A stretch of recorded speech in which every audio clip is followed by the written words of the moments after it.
Hi guys, after yesterday's class, I decided to go ahead and prepare a small video regarding genetic algorithms. So genetic algorithms isn't very difficult. It's very easy. The pseudocode is very easy. The implementation might be difficult depending on the problem you choose. Remember, whenever you do meta heuristics, you have to adjust your code depending on your problem. But when you check the genetic algorithm pseudocode, so you are going to begin your algorithm. First, you need to determine the population size, like how many parents, in other words, how many chromosomes you want to have in your population. You might have 20 parents, which is 20 chromosomes, or you might choose to have 8 chromosomes, 8 parents. So this is user defined. Generation, like how many generation you want to repeat crossover. In other words, how many generation you want to mate the parents. So you have to have this variable too, and this is also user defined. You want to iterate your algorithm for 10 times, or you might want to iterate your algorithm for 100 times. So this is going to be the number of generation. The other thing is number of variables, like how many decision variables you have in your model, in your problem, because we are going to find the optimal value for each decision variable, so we have to use this indicator to number of variables. This is of course not user defined, it depends on the problem. The first thing you need to do is you need to initialize the population. So remember, if you are going to have m number of parents, that means you are going to have m chromosomes. So m parents, and each chromosome is going to have I genes. Okay? So what will happen is that then you are going to start repeating what we are going to talk here for n times, number of generations. And then the first thing you need to do is for each parent, you are going to calculate the fitness value. So what is the objective value for each parent? Then you guys are going to select the best parent. So if this is a minimization problem, you are going to adjust the fitness value accordingly. If this is a maximization problem, you are going to basically pick the best parents. That means you are going to pick the parents with the highest fitness value, with the highest objective function value. Then you selected two parents with the highest objective function value. You are going to mate them. So this is called crossover. So you have two parents and you are going to mate them to create the offspring. And then you are going to mutate the offspring. So remember, each offspring is also going to have I number of genes. So you are just going to pick one gene and slightly change the value of that particular gene. And then you are going to replace the parents with offspring, or sometimes what we do is we are going to keep the parents and keep the offsprings and combine them, and it's going to be our next generation. And now we are going to keep repeating this n times, number of generation times. And now when this is satisfied, we are going to step the algorithm, and this is going to give us the best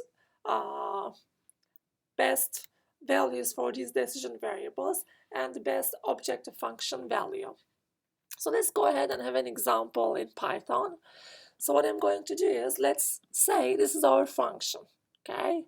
So our function is basically 4 times x1 minus 2 times x2 plus 3.5 times x3 plus 5 times x4 minus 11 times x5 minus 4.7 times x6. How many decision variables do we have? We have basically 6 decision variables. So that means I have to have 6 genes in one chromosome. So I can use NumPy here and create a chromosome. So I'm going to create a chromosome. So this is going to tell me how many genes I am going to have. Okay. So how many decision variables I have? 6. So I have to have 6 genes in one chromosome. So I'm going to run this. Here it is. So this is one parent. Okay. So in other words, this is one chromosome. One chromosome means one parent. How many genes I have? I have 6 genes. Let's count it. 1, 2, 3, 4, 5, 6. There are 6 genes, right? So So this is one parent, but what happens is that as this is one parent, this is just not the population, right? So I have to create many chromosomes like that. So this is one chromosome, and if I have a population size of, let's say, 10, I have to have 10 of these guys. Okay, this is just one guy, one parent, that's it. And there is 6 genes here. So one of the things I need to do is I have to calculate the fitness value. Remember, this is my function, right? So what I need to do is whenever I see x1, I have to plug 2.97, so on and so forth. Whenever I see x2, I need to plug minus 2.04, so on and so forth. Whenever I see x3, I have to plug this number in. Whenever I see x4, I have to plug this number in, okay? Then this is going to give me the fitness value of this parent.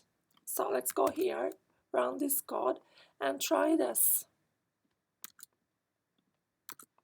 Let me just say this is going to be A. Let me do it like this way. You see, fitness value of this parent is going to be minus 18.06. Okay, but as I'm going to have many parents, I have to do it for all the parents basically, right? So let's stop here and go and talk about how we are going to create the population. Remember, this is one guy. I want to have multiple of these guys. So let's say I am going to use this function here. This function is going to create as number as this population size parents. So let's say if my population size is 8, this code is going to give me, this code here is going to give me 8 of these guys. If my population size, let's say 10, this code is going to give me 10 of these guys. Okay, so let's try it. Let's say I am going to have 8 parents in the population. So basically 8 chromosomes. How many variables I have? I have basically 6 variables. As you guys see here, I have 6 variables. So I go here, I run this. Here it is. Now this is the population. This is the first parent, right? This is the second parent. This is the third parent. This is the fourth parent. This is the fifth parent. This is the sixth parent, seventh parent, and eighth parent. And this entire thing is just one population. Now what I need to do is I have to calculate the fitness value for each one of them. So I need to have 8 fitness values. As you guys see it, I have just one fitness value because I have just one parent. But in a population, I have 8 parents, so I have to have 8 fitness values. So this code for me is going to use the function here. It's going to use this function here. It's as a parameter, as you guys see, and it's going to use the population, which I created right here, to give me the fitness values of each of these parents. Let's try it. Here it is. So, as you guys see, I have minus 27, approximately minus 27, and this is the fitness value of the first parent, okay? And I have minus 49. This is the fitness value of the second parent. 30. This is the fitness value of the third parent. And the last one is minus 5.168. This is the fitness value of the last parent. So basically these are the fitness values of each parent. So what I need to do next is basically I have to pick the best parent. Not actually 2 best parents, right? Because I am going to mate them. So you guys can see the fitness values here. Which ones are the best parents? So this is a maximization problem. This is one of the best. This is the best one. This is the second best one. So these 2 ones should be my parents. You guys got it? So 0, 1, 2. You go here. 0, 1, 2. So this is the parent that I'm going to select because it has the highest fitness value. And then this is the other one. So they are going to be the parents that I'm going to select because they have the highest fitness values. And then I'm going to use them to create the next generation. So these are the candidate parents that we are going to use them to mate. So basically this is going to give me the best parents. So how many parents do you want to pick? I am going to pick 2 parents. This is going to be the population, whatever the population I am using. So here, this is the population that I am going to use. And these are going to be the fitness values. So what are the fitness values of them? Okay. So this is the function, and I'm going to go and run this. Here it is. It gave me the best parents. So let's go and check them to make sure if they are the right one. So 0, 1, 2.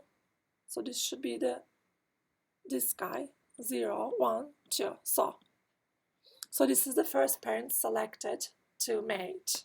Let's go and check. Minus 3.75, minus 2.23. Yep, you see, they are the same. And the second best parent is this guy, because it has a fitness value of 28. 1.47, 2.37, let's go, you see, 1.47, 2.37.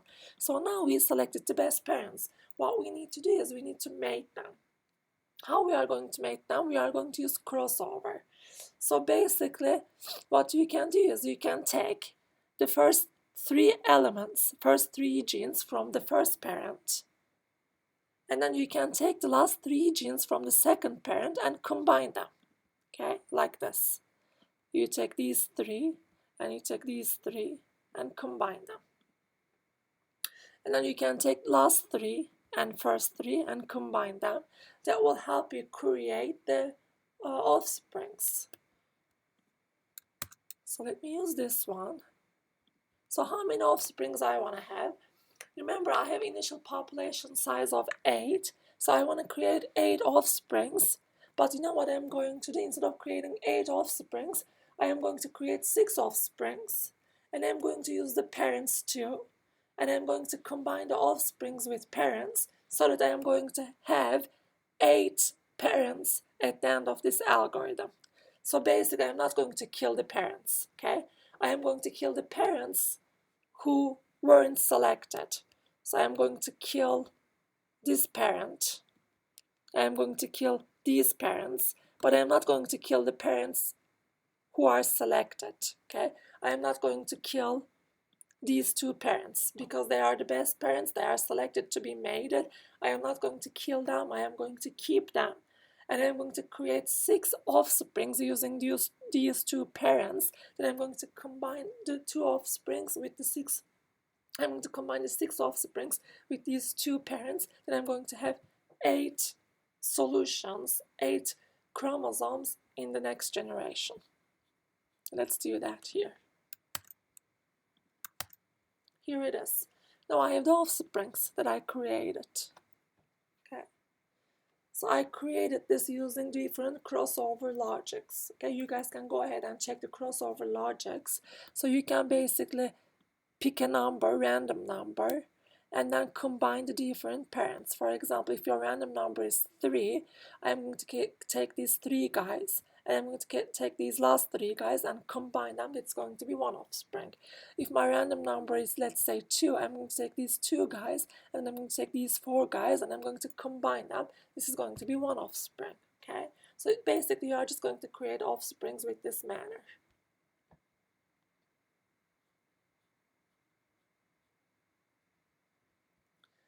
And then, of course, this is a very simple approach. I just want you to help you understand the logic. You can make it very, very complicated too.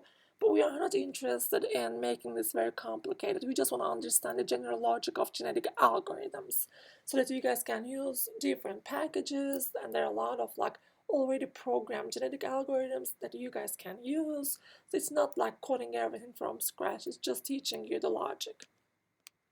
So now we have the offsprings here. What I want to do is I want to go ahead and do mutation. So what mutation is going to do is, for each parent, not each parent actually, this is like offsprings for each offspring. So these are like, I have like 6 offspring here. We are going to create a random number. So let's say the first random number is going to be 2. So we are going to take this guy, okay? And then we are going to add a very small number or subtract a very small number. So we are going to change this number slightly. Then for the second offspring, we are going to create another random number. Let's say this random number is 4. Then we'll go here and we are going to change this number very slightly. So we are going to mutate our offsprings. Let's go here and do it. So what happened? Let's combine the first offspring.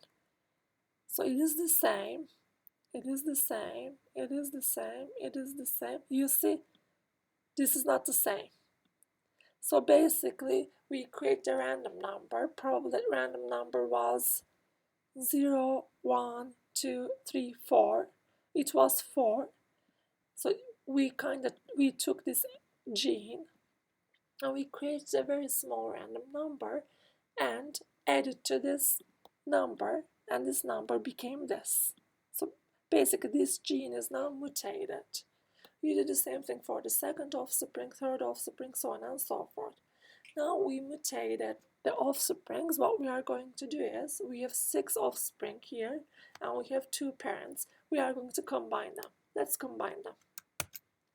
Here it is. Now we have 8 solutions here, candidate solutions, and this is going to be our next generation. Here it is. And now we are going to keep repeating this as many times as the number of generations. So let's go here and do it here. So population size is 8 and number of variables is 6, and I'm going to repeat this for 10 generations. So let me actually run this. Oh, it's going to happen. So basically, we run everything that I talked about here over and over again for how many times? 10 times. Okay? And then, in generation 0, our best result was 62.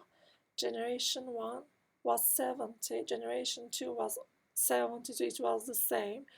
Generation 4, generation 1, 2, and 3, they were all the same. But generation 4, we increased to 80, and generation 6 we were 90, generation 9 we were 97. So basically there were like 10 overall 10 generations starting from 0 to 9, and then at the end of our algorithm we were able to reach almost 97.24.